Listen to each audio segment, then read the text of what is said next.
Hello friends, आज के video में मैं आप लोगों से अलेक्जेंडर फीस्ट पोयम जो कि जॉन ड्राइडन ने लिखी है उसके आगे के एक्सप्लेनेशन को डिस्कस करने वाली हूँ। इससे पहले के वीडियो में मैंने अलेक्जेंडर फीस्ट पोयम के पार्ट 1 को आपसे डिस्कस किया है। पार्ट 1 से मेरा मतलब है लाइन नंबर 74 तक की पोयम मैंने आपसे एक्सप्लेन करते हुए आपको समझाई है। अब यहाँ पर इस वीडियो में मैं लाइन नंबर 75 से आगे एंड तक की पोयम को आप लोगों से डिस्कस करने वाली हूँ। पोयम पर अच्छे से ध्यान दीजिएगा। एक एक नंबर के लिए जो भी क्वेश्चंस इंपॉर्टेंट हैं उन सब पर भी ध्यान दीजिएगा ताकि एग्ज़ाम टाइम में आप लोगों को रिमाइंड रहें ये चीज़ें। वीडियो को बार बार देखते रहेंगे तो निश्चित रूप से एक एक नंबर के क्वेश्चन आप लोगों के दिमाग में बिल्कुल क्लियर हो जाएंगे। तो अभी हमारे इस वीडियो को देखते हैं, हमारी इस पोयम को देखते हैं जिसमें कि मैं लाइन नंबर 75 से आप लोगों से डिस्कस करूंगी। अलेक्जेंडर फीस्ट पोयम जो है एक ओड है, ये चीज़ ध्यान रखिएगा। और ओड की डेफिनेशन एक नंबर के लिए एक दो लाइन में ओड की डेफिनेशन ज़रूर याद रखिएगा क्योंकि कई बार एक नंबर में पूछ ली जाती है। पोयम में मेरे लास्ट वीडियो में मैंने आप लोगों को जहाँ पर छोड़ा था वो था डेरियस की कंडीशन क्या थी युद्ध के मैदान में, और इस कंडीशन के बारे में जब टिमोथियस ने गाया तो अलेक्जेंडर का हृदय व्यथित हो गया और उसकी आंखों से आंसू बहने लगे। इस लाइन तक हम लोगों ने लास्ट वीडियो में देखा था, tears begin to flow. Last line जो थी वो थी टीयर्स बिगेन टू फ्लो, कि उसके दिमाग में सारी की सारी घटनाएं आने लगी और उसकी आंखों से आंसू बहने लगे।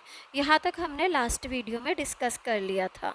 अब देखिएगा आगे, the mighty master. Mighty master से मतलब है टिमोथियस। टिमोथियस जो कि संगीत का महान कलाकार है, इसलिए माइटी यानी शक्तिशाली। संगीत का महान शक्तिशाली कलाकार कौन है? टिमोथियस। स्माइल्ड टू सी, मुस्कुरा दिया ये देख करके। स्माइल्ड यानी मुस्कुराना, टू सी देख करके। That love was in the next degree, कि अगली भावना जिसे कि वो डिस्कस करेगा वो कौन सी है? प्रेम की है। That love was in the next degree, अगली भावना जिसे कि वो अपने गीत का विषय बनाने वाला है वो कौन सी है? प्रेम की भावना है। It was but a kindred sound to move, kindred soft, ये बहुत ही मधुर सा साउंड है, मधुर सा गीत है जो कि क्या करेगा? मन को विचलित कर दे, ऐसा गीत अब वो गाने वाला है। मूव यानी विचलित कर देना, मन को विचलित कर देने वाला एक नाजुक सा साउंड, यह एक सॉफ्ट सा साउंड वो क्रिएट करने वाला है। The pity for pity melts the mind to love, क्योंकि जब दया की भावना जागती है, अभी डेरियस की सिचुएशन पर सिकंदर के मन में दया का भाव जागा और वो रो पड़ा, टीयर्स बिगेन टू फ्लो। तो जो ये दया की भावना होती है ना, for pity melts the mind, वो मन को पिघला करके ले जाती है। मेल्ट्स यानी पिघला देना, यहाँ पर है भावनाएं पिघल करके दूसरी ओर चल देती हैं। माइंड टू लव, प्रेम की ओर चल देता है मन। सॉफ्टली स्वीट, बड़े ही मधुर सुरों में। इन लीडियन मेजर्स, बड़े ही सॉफ्ट सुरों में और एक सॉफ्ट संगीत बजाते हुए। मेजर्स यानी संगीत के उतार चढ़ाव, नापतोल। तो संगीत के सॉफ्ट मेजर्स में उसने क्या किया? सोन ही सूदेड हिज सोल, जल्दी ही टिमोथियस ने, ही यानी टिमोथियस से है, सूदेड यानी शांत किया, जल्दी ही टिमोथियस ने शांत किया कि हिज सोल, उसकी आत्मा को। किसकी आत्मा को? सिकंदर की।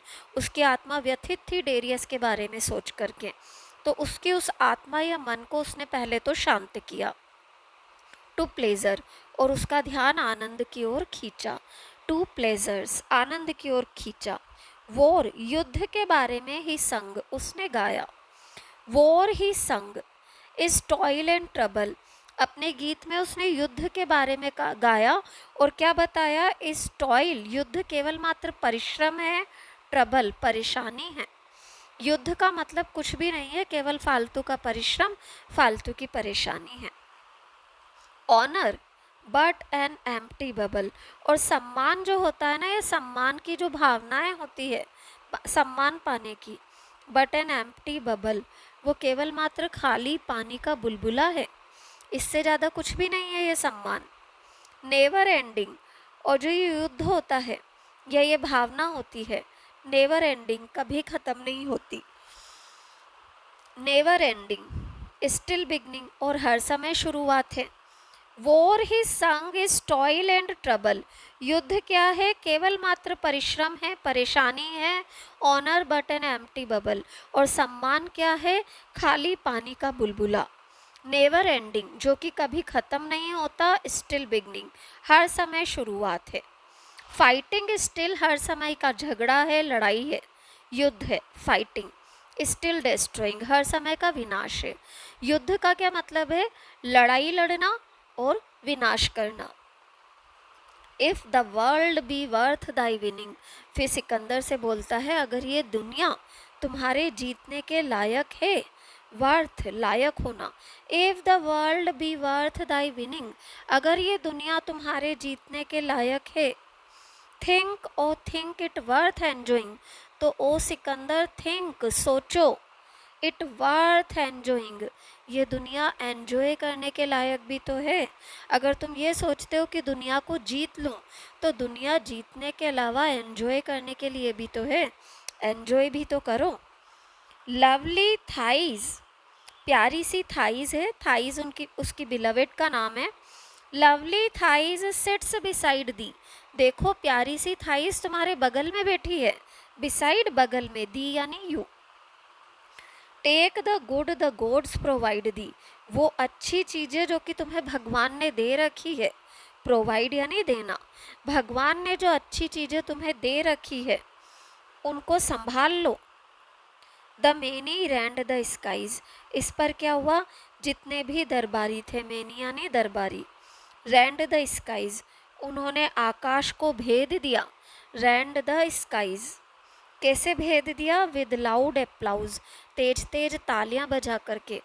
मेनी का मीनिंग यहाँ पर जितने भी दरबारी हैं उनसे है, जितने भी दरबारी या जितने भी वो सैनिक बैठे हुए थे युद्ध जीतने के बाद दरबार में, उन सारे सैनिकों ने तालियां बजा करके अपनी तालियों की गड़गड़ाहट से आकाश को भेद दिया। सो लव वाज क्राउंड, तो इस प्रकार से प्रेम को सम्मानित किया गया, क्राउंड यानी सम्मानित करना। But music won the cause, परंतु पक्ष तो किसका जीता या पक्ष किसका प्रस्तुत हुआ, म्यूजिक का। यानी कि ये सब किसके माध्यम से संभव हुआ, म्यूजिक के माध्यम से, कि प्रेम को सम्मानित किया जा सका। तो प्रेम ने सम्मान पाया और म्यूजिक ने क्या किया, अपना पक्ष जीत के साथ प्रस्तुत किया। द प्रिंस, प्रिंस से मतलब है अलेक्जेंडर, अलेक्जेंडर जो था, unable to conceal his pain, अब अपने दर्द को छुपा नहीं पा रहा था, अनेबल असक्षम हो रहा था, अपने दर्द को छुपाने में अब सिकंदर असक्षम हो रहा था।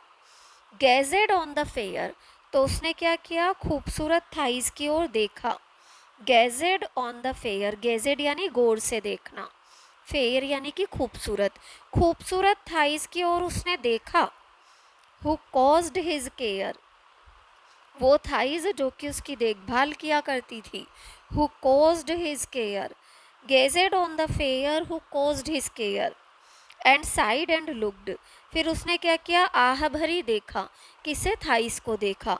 Side and looked, sighed and looked and sighed again, बार बार आह भरी देखा, आह भरी देखा, और अंत में फिर से आह भर दी। एट लेंथ, अब विस्तृत स्तर पर, एट लेंथ बहुत हद तक। With love and wine at once oppressed, प्रेम और शराब के दबाव में वो तुरंत आ गया। ऑप्रेस्ड यानी दबाव में, तुरंत ही वो शराब और प्रेम के दबाव में आ गया, यानी कि प्रेम की भावना का असर भी उस पर होने लगा और शराब के नशे में वो पहले से ही था। तो इन दोनों का प्रभाव जैसे तो अलेक्जेंडर पर पड़ने लगा।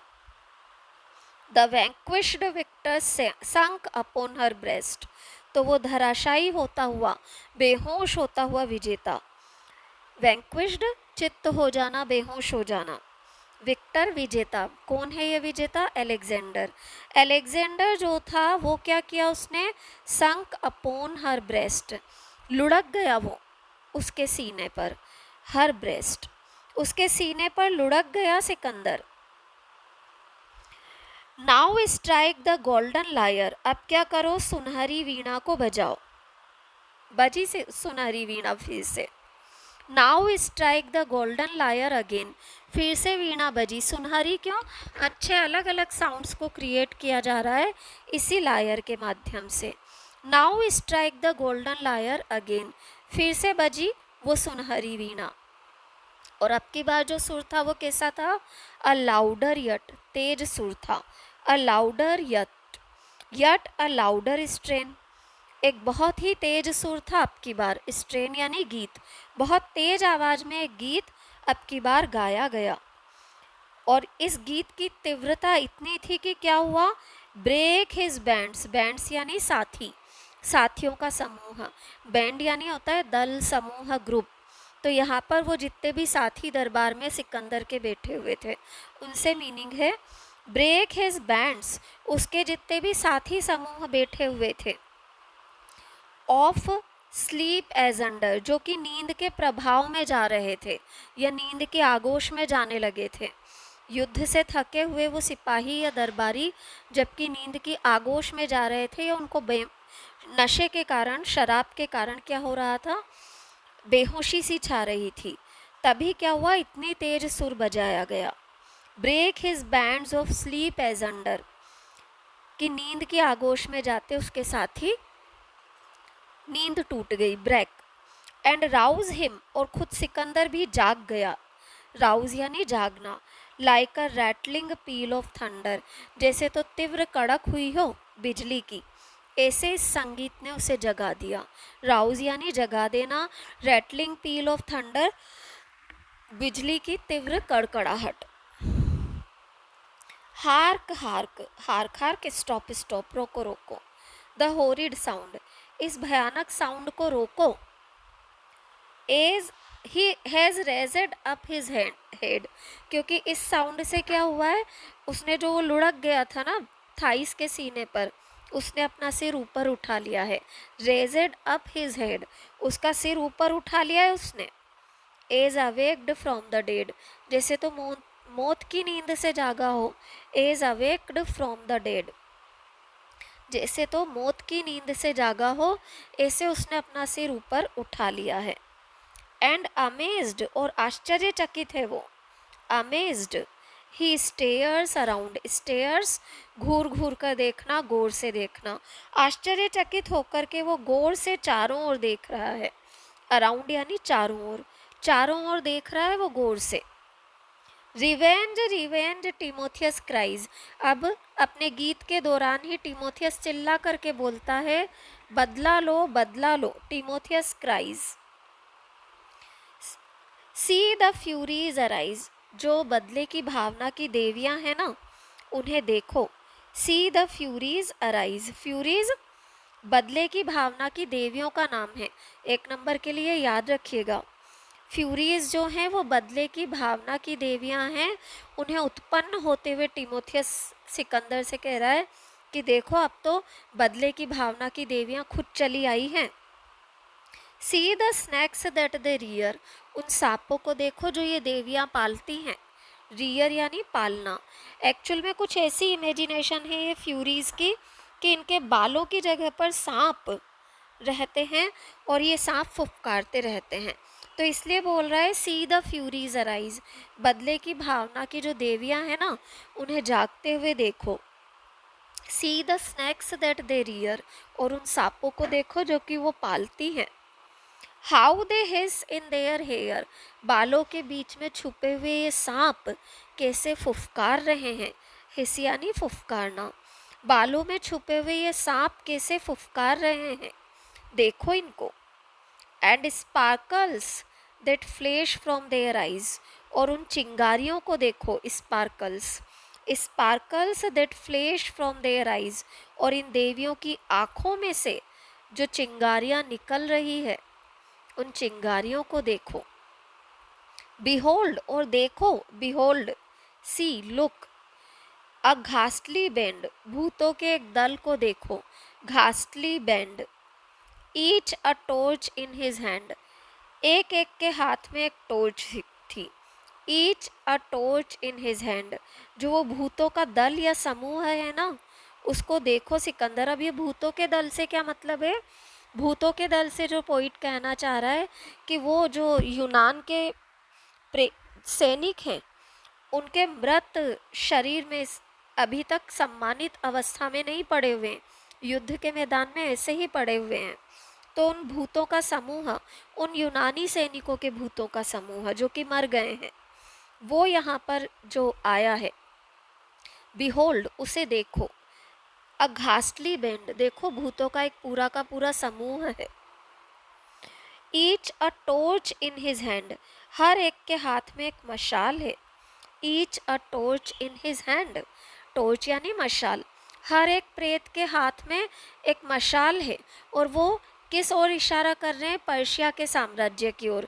पुराने समय में ये परंपरा थी कि जब वो किसी विश्व विजय के अभियान पर निकलते थे, राजा महाराजा, और किसी भी देश को जीतते थे, तो जीतने के बाद उस देश को पूरी तरह से नष्ट करके फिर आगे बढ़ते थे। तो वही चीज़ यहाँ बताने की कोशिश की गई है कि देखो वो भूत जो है वो तुम्हारे देश के सैनिकों के भूत हैं, और वो हाथ में मशाल लिए हुए हैं और इशारा किस ओर कर रहे हैं? पर्शिया के साम्राज्य की ओर। तो देखो वो तुमसे कह रहे हैं कि हमारे लिए बदला लो ओ सिकंदर। देखो, these are the Grecian ghost, ये वास्तव में यूनान के प्रेत हैं। ग्रेशियन घोस्ट, ये जो प्रेत हैं वो यूनान के हैं।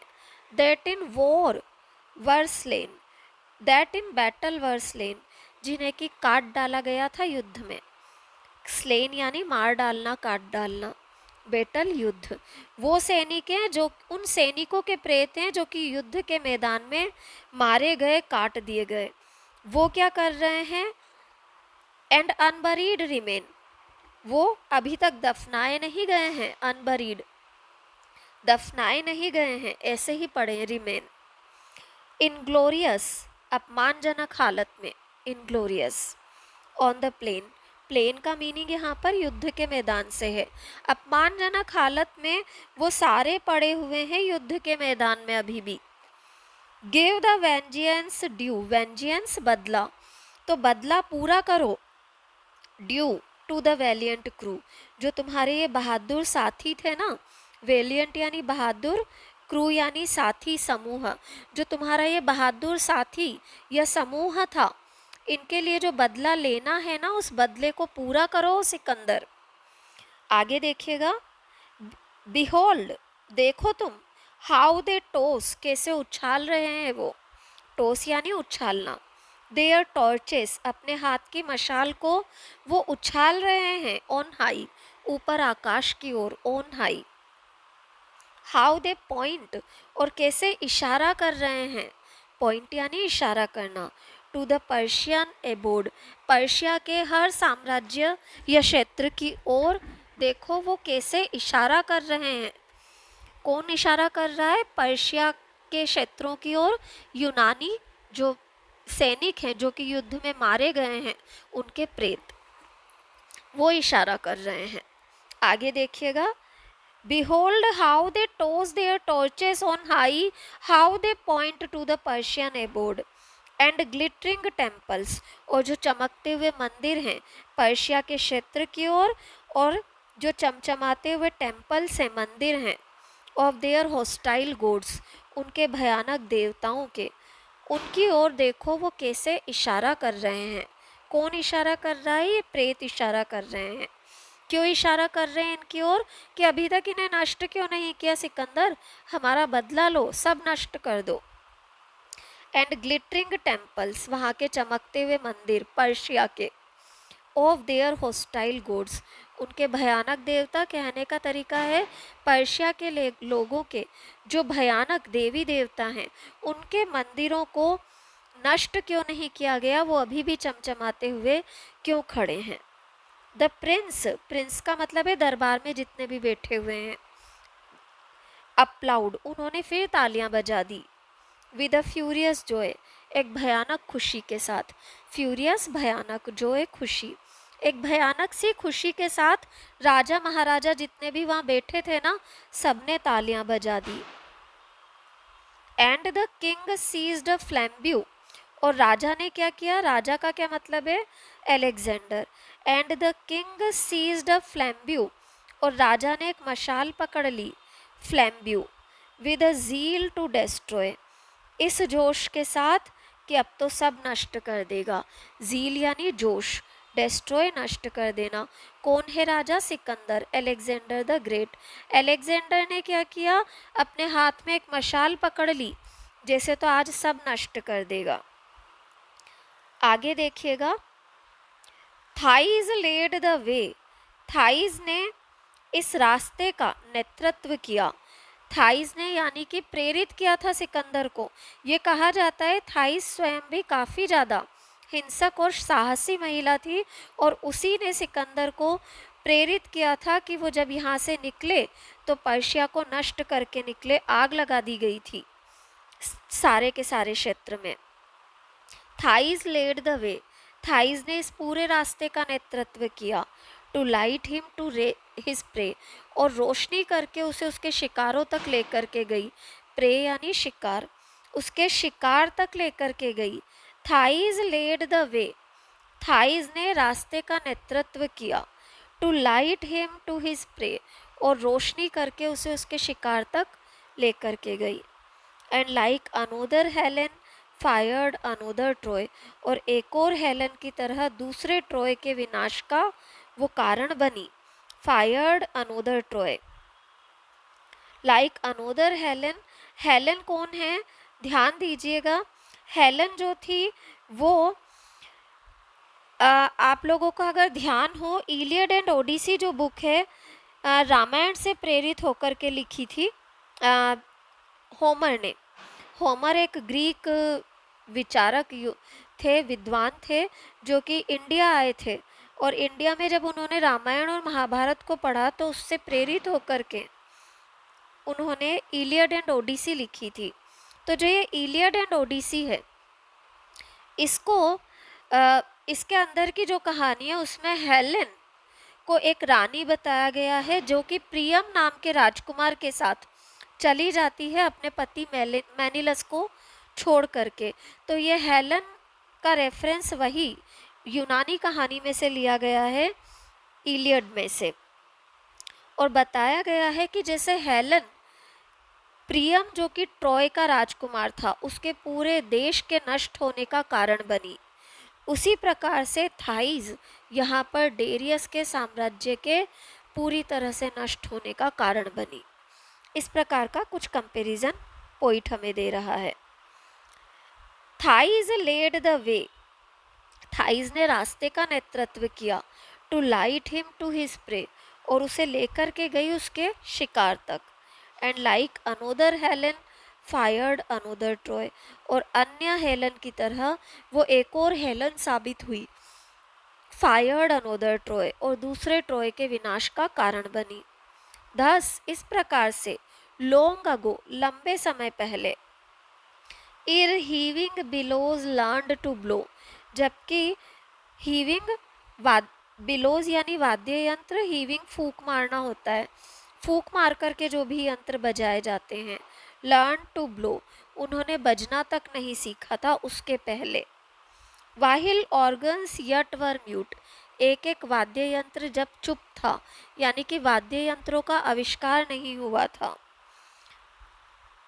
टीमोथियस to his breathing flute and sounding lyre, Timotheus के बारे में बताना शुरू करता है पोइट हमें कि टीमोथियस ने तो क्या किया, ब्रीदिंग फ्लूट अपनी फूक मार करके बजने वाली बांसुरी और अपनी वीणा, इन दो के माध्यम से, लायर यानी वीणा, अपनी वीणा और बांसुरी इन दो के माध्यम से टीमोथियस ने क्या किया था, कुड स्वेल द सोल, आत्मा को प्रेरित किया था। Could swell the soul to rage, किस ओर, क्रोध की ओर। Could swell the soul to rage, गुस्से की ओर प्रेरित किया था। किसकी आत्मा को गुस्से की ओर लेकर के गया था, सिकंदर की आत्मा को टीमोथियस अपने संगीत के माध्यम से क्रोध की भावना जागृत कर पाया था, और किंडल सॉफ्ट डिजायर, या फिर उसके अंदर कुछ मधुर भावनाएं, पिटी, लव, इस तरीके की जगह पाया था टीमोथियस। अब आगे वो बात करेंगे सेंट सेसिलिया की। At last divine Cecilia came, divine देविया। अब अंत में बात करते हैं देवीय संत सेसिलिया की। इन्वेंट्रेस ऑफ द वोकल फ्रेम, इन्वेंट्रेस आविष्कारक, जिन्होंने आविष्कार किया मुंह से बजने वाले यंत्रों का vocal frame. The sweet enthusiasm, ये जो मधुर गाने वाली या बजाने वाली उत्साही महिला थी। एंथुजियास्ट उत्साही, जोश से भरी हुई। ये जो जोश से भरी हुई और उत्साही महिला थी saint Cecilia. From her sacred store, उन्होंने अपने पवित्र संग्रह से, कौन सा पवित्र संग्रह? Store of musical tones, tunes. तो म्यूजिक की जो ट्यून्स हैं उनके अपने संग्रह से एनलार्ज्ड, विस्तार प्रदान किया। एनलार्ज्ड किसे विस्तार दिया? द फॉर्मर नेरो बाउंड्स, जो पहले संकीर्ण दायरे थे। फॉर्मर पुराने, पहले के। नेरो बाउंड्स संकीर्ण दायरे। पहले के जो संकीर्ण दायरे थे उनको एनलार्ज किया, विस्तार प्रदान किया। यानी कि संगीत के क्षेत्र में थोड़ा सा विस्तार किसके कारण आया? सेंट सेसिलिया के कारण। And added length to solemn sound, और साथ ही साथ में एडेड लेंथ, उन्होंने विस्तार दिया। किसे दिया? टू सोलम साउंड, गंभीर धुनों को भी उन्होंने विस्तार दिया। With nature's mother wit and arts, और इसके लिए उन्हें सहयोग किसका मिला? प्रकृति रूपी माँ के तेज का, बुद्धि का। विट यानी बुद्धि, तेज। प्रकृति रूपी माँ की बुद्धि या तेज का उसे सहयोग मिला। एंड आर्ट्स अननोन बिफोर, और उन कलाओं का सहयोग मिला जो कि इसके पहले कोई नहीं जानता था। आर्ट्स कला, अननोन पहले ना जान पाना, अनजान। जिन कलाओं से हम पहले अनजान थे उन कलाओं के सहयोग और प्राकृतिक जो बुद्धि होती है, मदर नेचर से जो स्पिरिट मिलती है, उसके माध्यम से उन्होंने क्या किया था? विस्तार प्रदान किया था सोलम साउंड्स को, गंभीर सुरों को। Let old Timotheus yield the prize, अब चाहें तो आप करने दें, लेट यानी करने दो। Let old Timotheus yield the prize, ले लेने दो अभी प्राइज टीमोथियस को। यानी कि प्राइज हम चाहें तो टीमोथियस को दे दें। क्यों? क्योंकि टीमोथियस ने भी सिकंदर को थोड़ी देर के लिए ये एहसास करवा दिया था कि वो तो देवता है। अगर आप लोगों को ध्यान हो, पोयम में आगे के ही स्टेंजाज में ये वर्ड्स आए हैं, a present deity the vaulted roofs rebound, तो वहाँ पर सिकंदर को देवीय शक्ति बताया था। तो इसलिए बोल रहा है, देखो क्या है, let old Timotheus yield the prize, जो बूढ़ा टीमोथियस है ना, उसे तो आप प्राइज लेने दो म्यूजिक का। और बोथ डिवाइड द क्राउन, और संगीत के सिरमौर होने का ये मुकुट जो है ना, चाहो तो आप दोनों के बीच में बांट दो। क्यों बांट दो? ही रेजेड अ मोर्टल, सिकंदर ने, टीमोथियस ने तो क्या किया? एक नश्वर मनुष्य को, मोर्टल यानी नश्वर मनुष्य, सिकंदर ने तो एक नश्वर मनुष्य को, मोर्टल नश्वर मनुष्य, टू द स्काईज, आकाश की ऊंचाइयों तक पहुंचा दिया। मोर्टल नश्वर मनुष्य, स्काईज आकाश की ऊंचाई, यानी कि देवीय शक्ति बना दिया। टीमोथियस ने तो क्या किया? एक देवता के इक्वल खड़ा कर दिया सिकंदर को। और सेंट सेसिलिया ने क्या किया था? She drew an angel down, Saint Cecilia ने अपने म्यूजिक की पावर से एक देवदूत को धरती पर बुला लिया था। एंजल यानी देवदूत। ये माना जाता है कि सेंट सेसिलिया अंधी थी, और जब रात के समय में वो अपने वाद्य यंत्र को बजाती थी तो एक एंजल बहुत ज़्यादा प्रभावित होकर के इसे सुनने के लिए आ जाया करता था। तो इसलिए आया है she bring an angel down. Saint Cecilia ने देवदूत को नीचे बुला लिया, और टीमोथियस ने क्या किया? एक नश्वर मनुष्य एलेक्जेंडर को देवता के इक्वल खड़ा कर दिया। तो दोनों ने ही अपनी अपनी पावर ऑफ म्यूजिक को अलग अलग प्रकार से यूज़ किया। यहाँ पर पोयम हमारी ख़त्म होती है। पोयम सेंट सेसिलिया डे को सेलिब्रेट करने के लिए 21 नवंबर को लिखी गई थी। ये बात ध्यान रखनी है। पोयम को अच्छे से पढ़िएगा और इसके बाद भी आप लोगों को कोई भी बात का कन्फ्यूज़न, कुछ मुझसे जानकारी चाहिए तो निश्चित रूप से आप कमेंट बॉक्स में कमेंट डालें। मेरे वीडियो को लाइक, सब्सक्राइब और शेयर करना ना भूलें। Thank you everyone.